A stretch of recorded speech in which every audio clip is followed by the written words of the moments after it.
சென்ற வகுப்பில் வான் சிறப்பு அப்படிங்கிற தலைப்பில் 10 திருக்குறள் பார்த்தோம். இந்த தடவை என்னென்னா நீத்தார் மூணாவது அதிகாரம் நீத்தார் பெருமை. நீத்தார் பெருமை அப்படின்னா இறந்தவங்களை சொல்கிறது. அதாவது ஒழுக்கத்து நீத்தார் பெருமை விழுப்பத்து வேண்டும் பணுவல் துணிவு.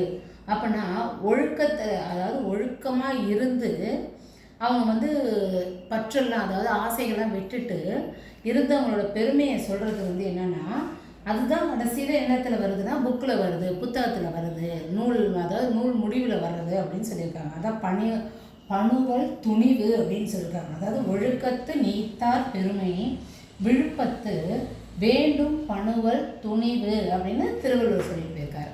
அடுத்தது 2வது திருக்குறள் என்னன்னா, துறந்தார் பெருமை. பெருமைனா அந்த ஃப்ரண்ட் டச் அழகாக உட்காரும். பெருமை துணைக்கூறின் வையத்து இறந்தாரை எண்ணி கொண்டற்று அப்படின்னா, அதாவது என்னன்னா துறந்தார் பெருமை அப்படின்னா தன்னோட ஆசைகள்லாம் விட்டவங்களோட பெருமையை சொல்கிறதுக்கு துணைக்கூறின் வையத்துனா உலகத்தில் இறந்தாரை எண்ணி கொண்டற்று. அதாவது என்னென்னா ஒருத்தவங்களோட பெருமையை சொல்லும்போது அளந்து சொல்கிறது என்ன சொல்லியிருக்காருன்னா திருவள்ளுவர், அதாவது இதுவரையும் பிறந்து வளர்ந்து இறந்தவங்களோட எண்ணிக்கை நம்மளால் எடுக்க முடியுமா? கண்டிப்பாக முடியாது, அது பாசிபிளே இல்லை. அதுதான் அவர் சொல்கிறாரு. ஒருத்தவங்களோட புகழை சொல்கிறதுக்கு அளந்து சொல்லக்கூடாது, அளவே கிடையாதுங்கிற மாதிரி தான் திருவள்ளுவர் சொல்லிட்டு போயிருக்காரு. அதாவது ஒழுக்க வழியில் வாழ்ந்தவங்களை பற்றி சொல்லும்போது அளந்து சொல்லக்கூடாது.